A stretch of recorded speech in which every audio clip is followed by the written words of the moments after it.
Hello, my great and wonderful people. We welcome you once again to our today's episode of this program. And today we just get this news when we want to feed our mind back to waiting we Nigerians just they forget somehow. I believe say maybe a lot of us really still get time for mind, or maybe we don't totally forget. Maybe now the time when it be say we need to refresh our memory about the things when it be say we did neglect even as Nigerians to ask questions. We know a lot of things don't really overshadow our mind because of the crisis when it be say it they cover everywhere they go today. But the question when it be say we want try to remember una when it be say we supposed to they ask, where the first lady of Nigeria? How long it be say you never hear about the first lady of Nigeria? Because the reason why they say we they bring this issue they cannot pass, they say they always they talk say behind every successful man say there is always a lady. Abi, yes, if a man they go wrong for family, if he get wife by his own side, now in the comportment they tell and say, this thing when they be say they do, I believe say it not the right. Now the reason why be say they see a peaceful family now it be this one, because they always they talk and say one head nothing make a perfect direction. Now the reason why be say God creates man, and after he don't look man finish, he still creates woman to be by his own side. All right. So the news when be say just they reach our table here and talk say First Lady of Nigeria Aisha Buhari say they don't define and say it don't they miss for Aso Rock. And this news reach our table February 16th, 2021. All right, for the course of the program, we see the showcase to now one or two videos when they say it concern the crisis, when they say they go on for inside this country, even as we they talk right now. And before we go on, in case today now the first day when we say they hear about us on the channel, but this we say you are highly welcome. I beg make you not forget to help us press that subscribe button, and also the small bell when we say they near us, so that anytime when we say we take bring a new update, you know what the suffer to look for, and it will only come to you like a message. And our prayer remember say they say we want to say they support us on the channel. Now they say we want God with the same people when we support you for everything when it's good when you put your hands to do in Jesus' mighty name. Amen. With that, we'll not waste any of our time. Maybe we'll just do one or two readings, then we'll conclude together for the comment session. And as we put our hand there for inside this matter, the comment understand say Aisha Buhari, when it be the first lady and wife of the president of this country, Nigeria, when it be say in name now Muhammad Buhari, say they don't they see and say it don't they miss from Aso Rock for 5 months now. And still on top of the matter, the comment understand say this Aisha Buhari, when it be the first lady of Nigeria, say they're not the see for public appearance since the last time when it be say it take come up for Nigeria, when it be say we take hear the rumor say it take run enter Dubai. And again, the content say the last tweet when it be say he made say now for November 25th, 2020, and since then say it don't stop to the tweet, which is to say don't stop to the write anything for his social media handle.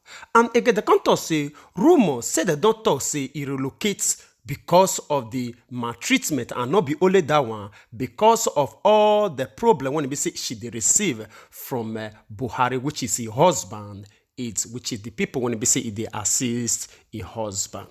And again, the contour say her disappearance say the link to the domestic violence when it be say it they occur for presidential villa, especially the one when it be say it they go alongside with the own husband, which is this Azum Buhari, when it be the president of this country, Nigeria.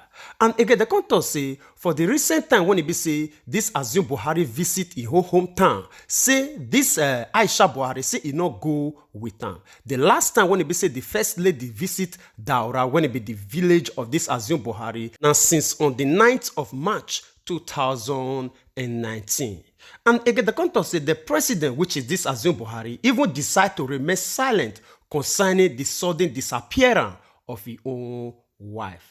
However, since 2016, say it dey very obvious say this first lady Aisha Buhari say e no dey happy with the way when it be say her own husband, the president, say it dey run the affairs of this very country, Nigeria. And during the interviews when it be say she grant to BBC Hausa language, say the first lady, which is Aisha Buhari, even claim say President Muhammadu Buhari's regime say they don't hijack am by this Janjaweed cabal when it be say it surround the Aso Rock.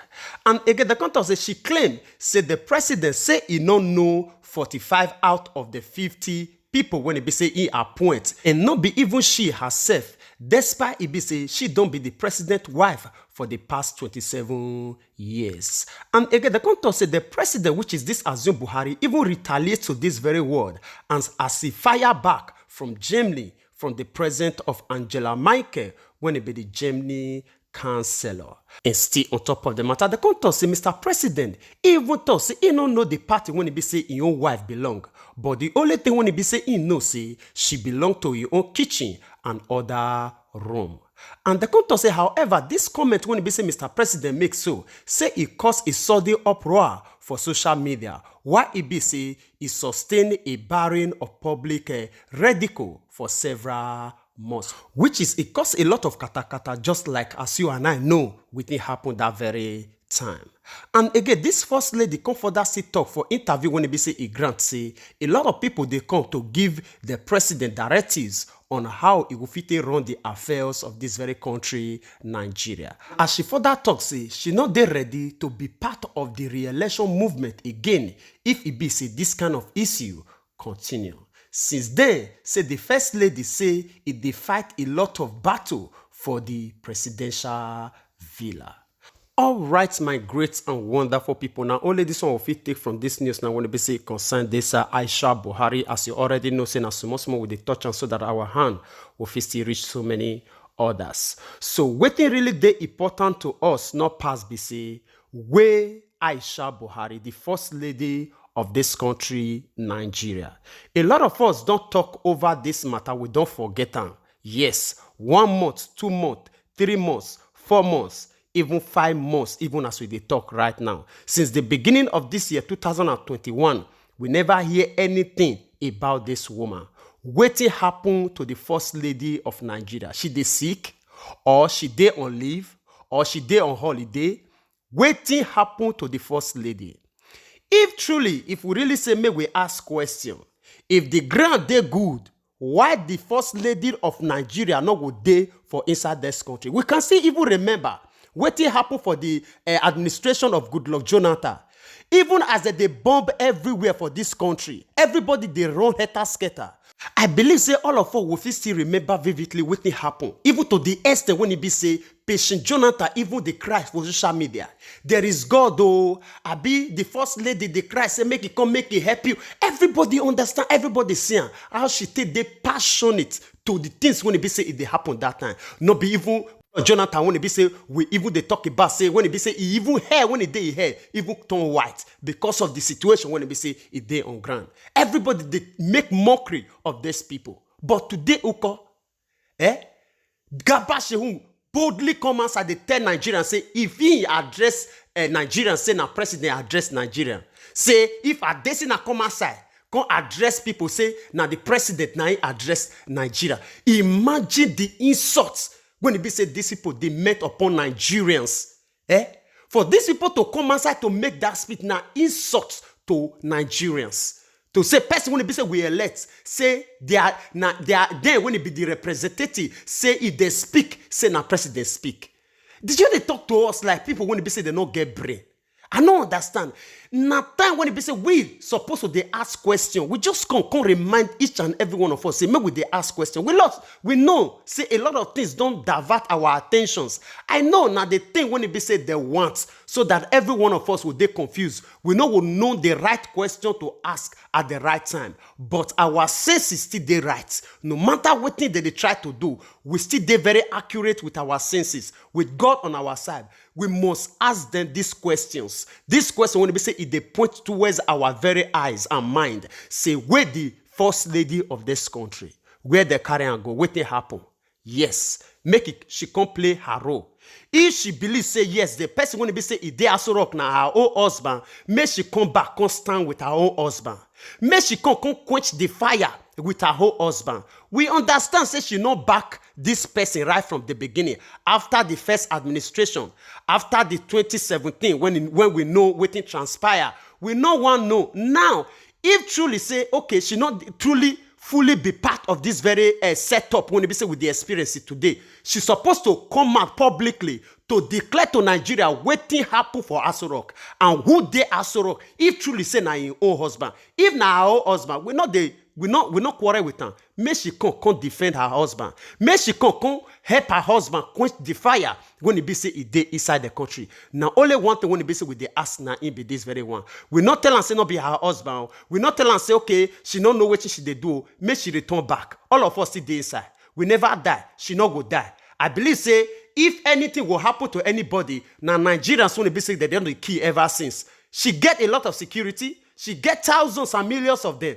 When they be say they will feel protect her. May she come. May she remain for inside this country. May we see ourselves. Now one request when they be say all of us they request. Now in be this very one. She not fit just run enter thin air. Say make she leave us here. She not tell us what they happen from the beginning. She not tell us where she did now. She not tell us the update when they be say they happen for Aso Rock now. No, it not will work like that. You know what work, oh? We, the Nigerians, the common Nigerians, as they call us, we they join our minds together to tell the first lady, anywhere when it be say she did, may she return back to Nigeria. All of us need them. If she not get any role to play, we want to see her on daily basis. Now our sister, now our friend, we love them. Now so we want them. Abi, not be our friend, now our friend. All right, my great and wonderful people. I will leave Unana make una share una opinion with us on the comment section. And before we draw the conclusion of this program here, in case today on the first day want to be say they hear about us on the channel, be this, we say you are highly welcome. I bet make you not forget to help us smash that subscribe button and also the small bell when to be say they near so that anytime when to be say we take bring a new update, you know go suffer to look for them. It will only come to you like a message. And our prayer, remember say they say we want to be say they support us on this channel. And they say we work God with the same people when we support you for everything when it good when you put your hands to do in Jesus' mighty name. Amen. And you, when you don't already be part and parcel of this great family, when you say they help or they share this broadcast, anytime when you say we make them, God Almighty will bless you. Your effort and your contribution towards us for this channel will not take for granted at all. We really appreciate you. I beg, make not forget to help us share this one so that we will still reach our brothers and sisters all over the world, because we believe on one thing, say information, not power. And as you do so, God Almighty will bless you. We would like to draw the conclusion of this program here. We will see you again when we see you. Remember, we love you all. Bye-bye.